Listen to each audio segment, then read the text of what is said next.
moment. I haven't got my insurance money yet. Well, perhaps if we can bring this case to a speedy conclusion... You can't wait, you know.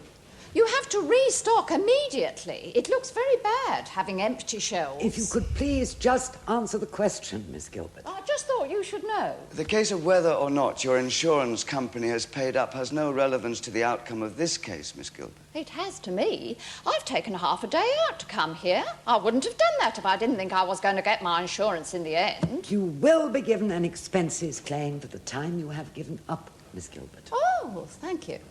Can you describe to the court the events that took place in your shop on the night in question? Well, first of all, this boy came in. I thought he must be part of Rag Week, in fancy dress for the float. But they were his real clothes, he said, because I asked him. Then this lady from Silver Grove came in asking for a magnum of champagne. I don't keep them in the shop, so I had to go to the cellar for it. I don't like going to the cellar, not when there are people in the shop, because they might take something while I'm out.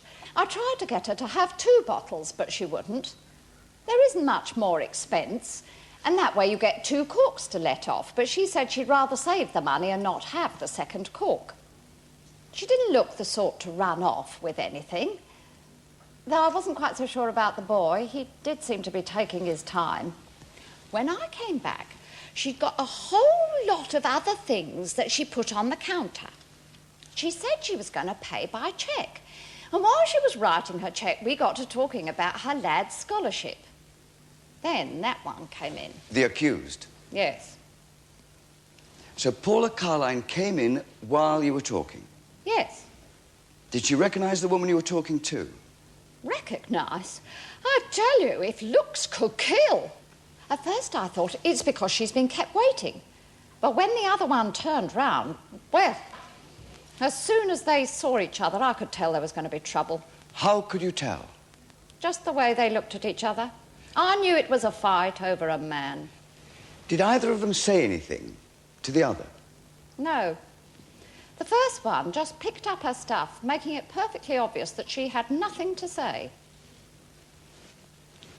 She didn't have a carrier bag? She didn't want to pay the 5 pence, and I'm not a charitable organisation. Did she leave anything on the counter? She left some peanuts. She couldn't have carried them. You could see she wanted to get out of the door as fast as she could. Did Felicity Carline have any difficulty reaching the door of the shop? Why should she have done? There was nothing obstructing her pathway to the door. There isn't allowed to be. There are regulations. So there was nothing obstructing my client's pathway to the door? No. She just got to the door when that one picked up a packet of peanuts and threw them at her. So Paula Carline picked up a packet of peanuts and threw them at Felicity Carline? I'm surprised the other one wasn't knocked out cold. Did Paula Carline say anything before she threw the nuts? She shouted, "There!" Next thing I knew, all my shelves were being pulled down. And after that? She just put down the money for the sherry she'd got and walked out, straight over the one lying on the floor. She scratched my lino too, opening the door over all that broken glass.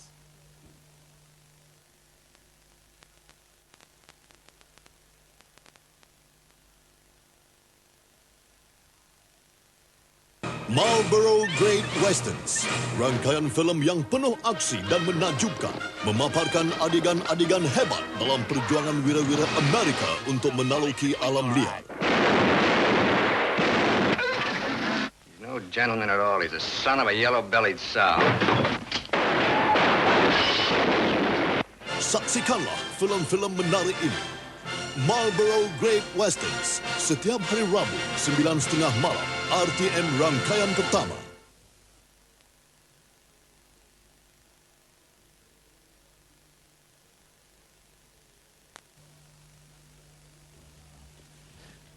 Miss Gilbert, you say there are strict rules about what you can have where in your shop. Yes. Do you always obey these rules? Of course. They can check up on you whenever they like. Is the layout of your shop static, or do you like to move it around? I like to move it around every so often. It can get very dull having it always laid out the same way. And tell me, is it easy to alter the layout? Well, the baskets I have on wheels. The ropes you can just pick up and move round how you want. The shelves aren't so simple. So the freestanding display units are easily movable. They have to be for the cleaning. You wouldn't believe how dirty that floor gets. After they've been moved for the cleaning, how are these units repositioned? I'll put them back. Are their positions marked? No, I know where they have to go. So you reposition them by eye? I know exactly where they have to go. How long is it since you last measured the position of these units? Oh, not for ages. But then surely they're moved as often as you say for the cleaning. There must be some doubt as to whether or not their positions are still accurate. Well, they couldn't be more than a couple of inches out. But a couple of inches is enough to cause an obstruction. Not if you were looking where you were going. But if you were not looking where you were going, you might trip. It's not my fault if customers trip. Miss Gilbert, I put it to you that it was the layout of your shop that caused Felicity Carline's unfortunate accident. It was not. That one threw a packet of peanuts. So you were watching Paula Carline's actions and not Felicity Carline's?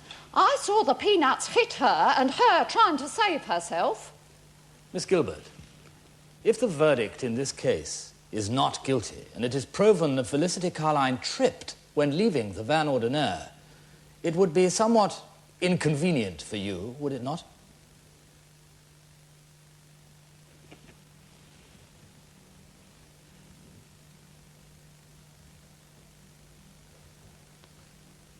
As a result of a message received on your radio, Sergeant Avebury, did you go to the Vin Ordinaire on the 17th of March? Yes, sir.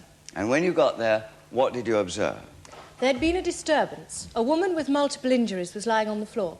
Could you tell the court the name of the woman? Felicity Carline, sir. And what was the first thing you did on entering the Vin Ordinaire? I called an ambulance, sir, and I made the lady as comfortable as possible. Was she able to speak? Yes, sir. What did you say to her? May I consult my notebook, sir? When was it written out? As soon as I return to the police station, sir. Mr. Fletcher Reed. I have no objection, Your Honour. Very well. Sergeant Avebury. I asked Felicity Carline what had happened, and as a result of that, I later spoke to Paula Carline of 3 Antimony Crescent, Fulchester. Well, we'll come on to that in a minute, Sergeant. Was Felicity Carline in pain? Yes, sir. She was in great pain. And when the ambulance took her to the hospital, did you go with her? No, sir. Constable Douglas, who had by this time arrived, went with her. I stayed behind in the off-licence to try and find out what had happened and to comfort Miss Gilbert. She was very distressed. Quite understandably. Sergeant, what did you do after Felicity Carline had gone to the hospital? I questioned Miss Gilbert. Fortunately, the Van Ordinaire have a policy of insisting that names and addresses are written on the back of cheques. Having verified Felicity Carline's named address, I went to her home to inform her family. There I found 2 children. They were very distressed at their mother having been gone so long. Fortunately, they phoned their grandmother, who arrived only minutes after I did. From her, I obtained the address of the children's father. And then what did you do? I went to the address I had been given to try and find Paula Carline. When I arrived there, Paula Carline opened the door. I immediately cautioned her, although she was very drunk. Why did you form that impression? Her eyes were glazed, her speech was slurred, and she was unsteady on her feet. I see. And how long after you being called to the Vin Ordinaire did this visit take place? No more than an hour and a half, sir.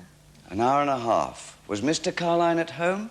Yes, sir. He offered to drive me and his wife to the police station. He knew about the incident? I don't think so, sir. He said he didn't want a police car outside his house. And what happened when you got to the police station? I let Paula Carline sober up for a couple of hours. I then cautioned her again. Did she make a statement? No, sir. She refused to say anything at all to the police. Thank you, Sergeant Avebury. I have no further questions, Your Honour. I swear by Almighty God that the evidence I shall give will be the truth, the whole truth, and nothing but the truth. You are Mrs. Paula Carline? Yes. Do you live at 3 Antimony Crescent, Fulchester? Yes, I do. Are you employed, Mrs. Carline? I'm deputy head of the chemistry department at Fulchester Comprehensive. And your husband runs a chain of newsagent shops in Fulchester? 2 shops. It's hardly a chain. Are these businesses successful? Not very. Not at the moment. Well, nothing is successful in a country whose economy is going down the drain. Well, the court will understand that your husband's business has been hit by the recession, but surely you and your husband must have quite a reasonable income from these shops. We used to. Not anymore. Now everything Andrew gets has to go to pay the maintenance for his first wife. Are you telling the court that the entire income from your husband's business goes to support his first wife? After tax, yes. And so you and your husband are dependent on your income? Yes. I pay the mortgage and all the bills. Have you a large mortgage? It's quite large. Andrew wanted to be near his children. That's why I bought a house where I did, to make it easy for him to see them as often as possible. So you are keen to preserve good contacts between your husband and his sons? Yes. I could have been running my own chemistry department by now, but that would have meant us moving. I thought that would be unfair on him and the children. How would you describe your relationship with the first Mrs. Carline? I've always found her difficult. Difficult? I find her cold. She's not a very spontaneous person. When did you first meet her? Just before Andrew and I got married. And how did she behave towards you on this occasion? She observed the minimum standards of civility. She regards me as the other woman. Were you the other woman? Oh, no. They'd separated before I even met Andrew. I didn't split them up. Why did you stop going to Felicity Carline's house? It was such an effort. I could always feel her hostility towards me. I only went in the first place because Andrew wanted me to go. I wanted all three of us to be friends. Felicity didn't see it that way. So things have never been easy between you two? No. But I did try. Did you put coupons through Felicity Carline's letterbox? Yes. Why? I thought they'd be useful to her. I've seen the way the boys eat when they come to my house.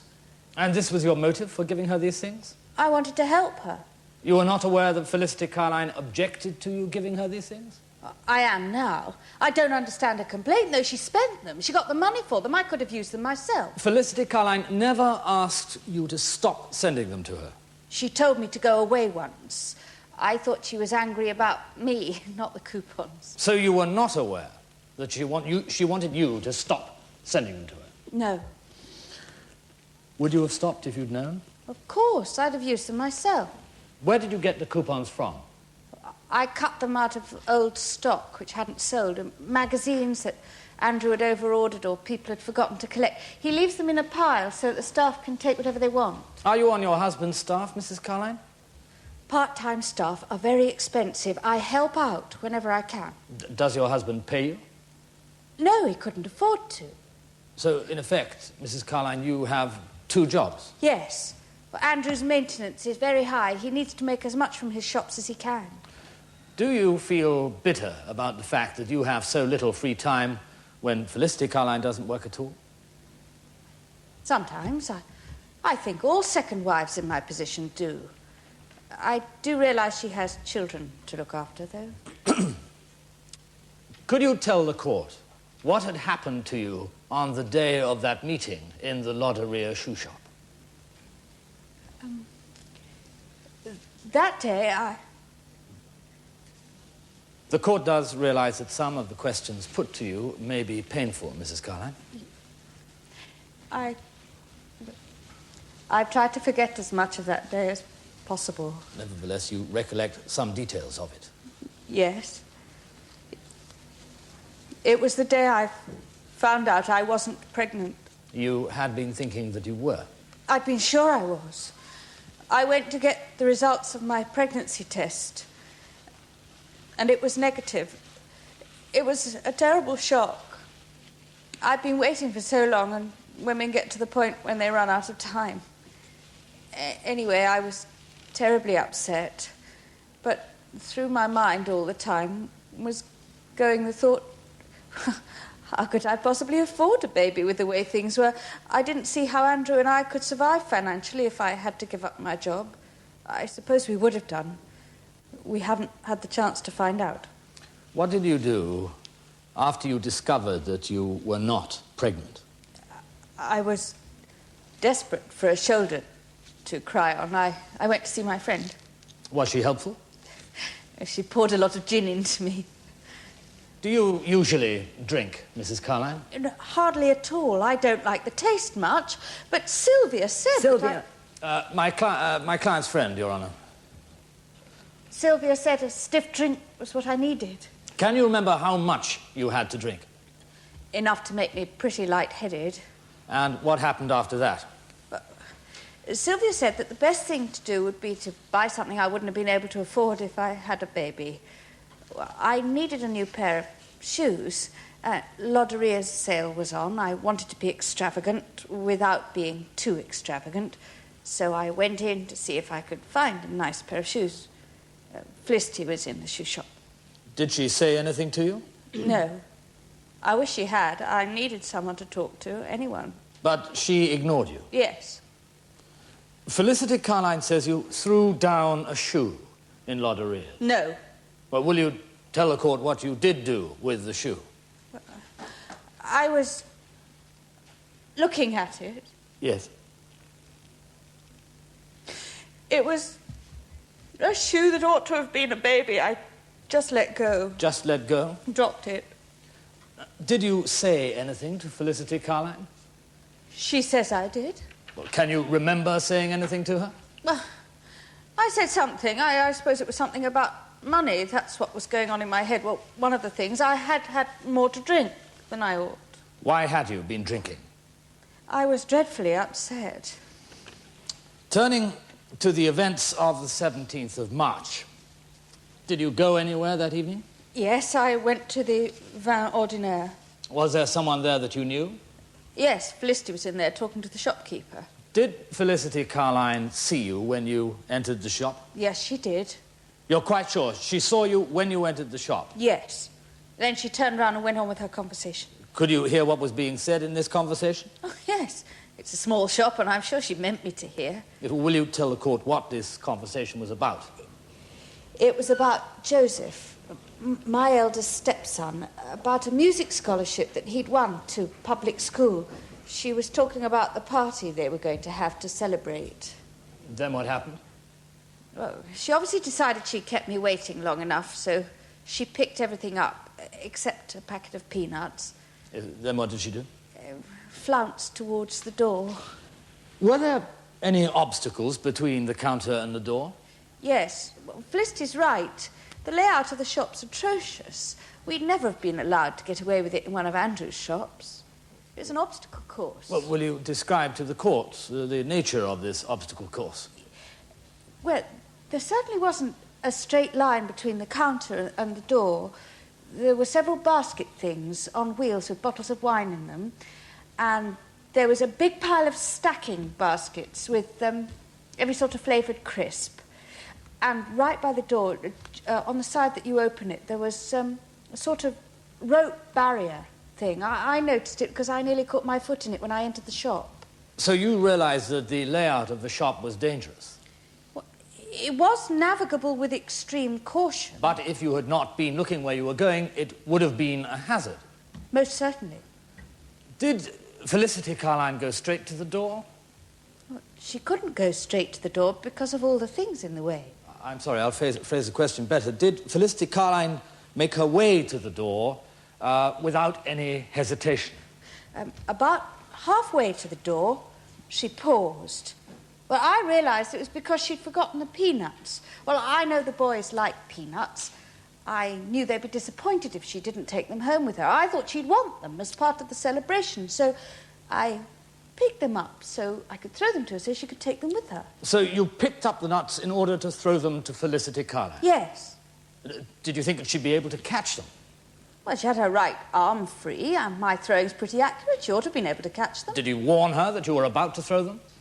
She could see me in the door. Yes? Well, I did shout, "Here," so she'd turn to catch them, but just as I threw them, she caught her foot and she fell. So as you threw the nuts, she caught her foot? Yes. She tripped on the stand. I'd nearly caught my foot in when I came in. You threw the packet of nuts after she lost her footing? Yes. No, it all happened in the same split second. So the peanuts left your hand at exactly the same second as Felicity Carline tripped? At exactly the same time. Yes. Mrs. Carline, why did you go on giving grocery coupons to Felicity Carline when she'd asked you not to? She asked me to go away. She didn't ask me not to take the coupons. Wasn't it obvious what she meant by asking you to go away? It is now. It wasn't at the time. Let us now re-examine what you said and did in the Lodderia shoe shop. Yes?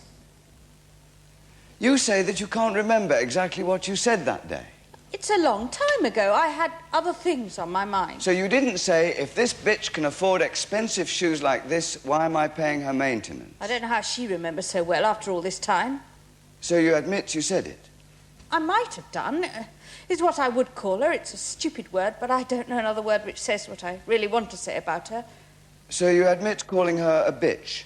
I admit I might have done. I don't remember what I said. I had a drink, several drinks. I had other things on my mind. But, you remember throwing a shoe onto the floor?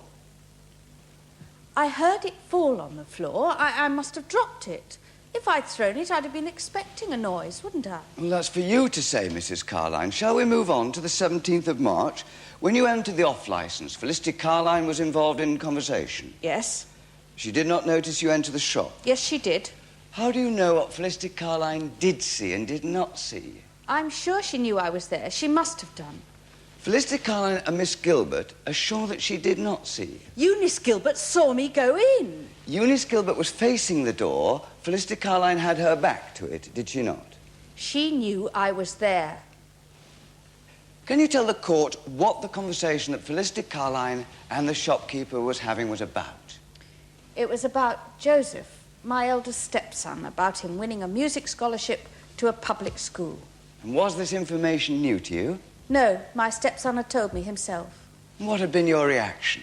I told him I thought it was wonderful. Did you think it was wonderful? About the music scholarship, yes. He'd worked hard for it. Not many children have the dedication to practice every day. I didn't think much to the private school bit of it, but you've got to tell a few lies to make the world go round.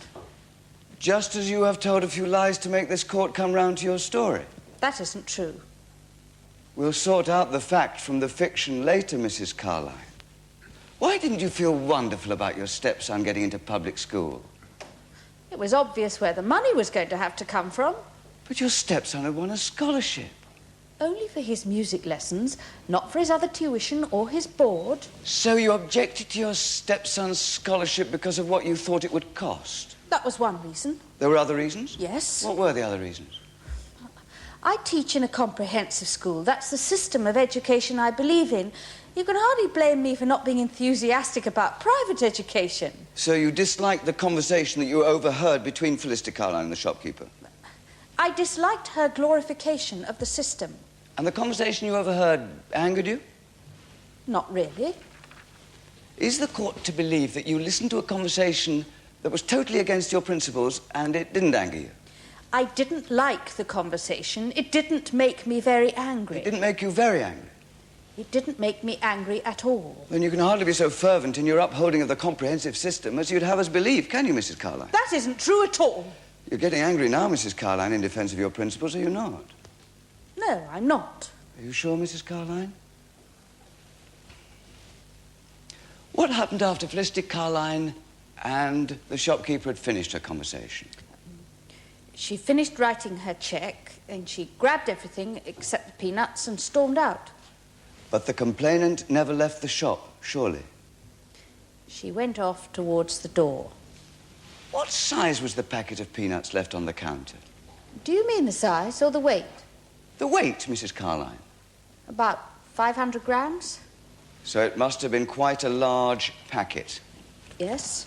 Your Honour, could the court be told the British weight? By British weight, I presume you mean pounds and ounces, Mr. Fletcher. Of course, Your Honour. Isn't it just over a pound? It's 1 pound, 1.632 ounces. Good Lord. I am obliged, Mrs. Carline. There's a lot of maths involved in teaching chemistry. So, the size of the packet of peanuts left on the counter was the same as just over a pound of sugar. Same weight, not the same size. It's the same argument about the pound of feathers and the pound of lead. Thank you, Mrs. Carline. The court is most grateful for your clarification. Did you pick up this packet of peanuts? Yes, she'd left them behind. What did you do after you picked up the packet of peanuts? I wondered whether to throw them to her or not. Why did you wonder? Her arms were full. She was carrying a lot. So you did realise that Felicity Carline was carrying too much to be able to catch the peanuts? At first she was, but then she had her arm free so she could open the door. I thought that was the ideal moment. Did you give Mrs. Carline any indication you were about to throw the nuts? I shouted here to let her know. Did you shout before or after you threw the nuts? Before, of course. What would have been the point after I'd thrown them? So you warned Felicity Carline you were about to throw the nuts, and then what? But just as I threw them, she tripped. Why did she trip? The shop was an obstacle course. There was something in the way. Mrs. Carline, I suggest she tripped because you threw a packet of peanuts at her which hit her. I was throwing them to her. She wasn't looking where she was going, and that's why she tripped. Then, because I was in the shop, she leapt to the wrong conclusion. She decided that I'd thrown the peanuts at her when I'd thrown them to her. Could you see Felicity Carline's feet by the door? Yes, she could see me in the door. I could see her by the door. So there was nothing obscuring your line of vision to the door? Well, there was a basket thing on wheels. I could see through the legs of that. So you were looking at Felicity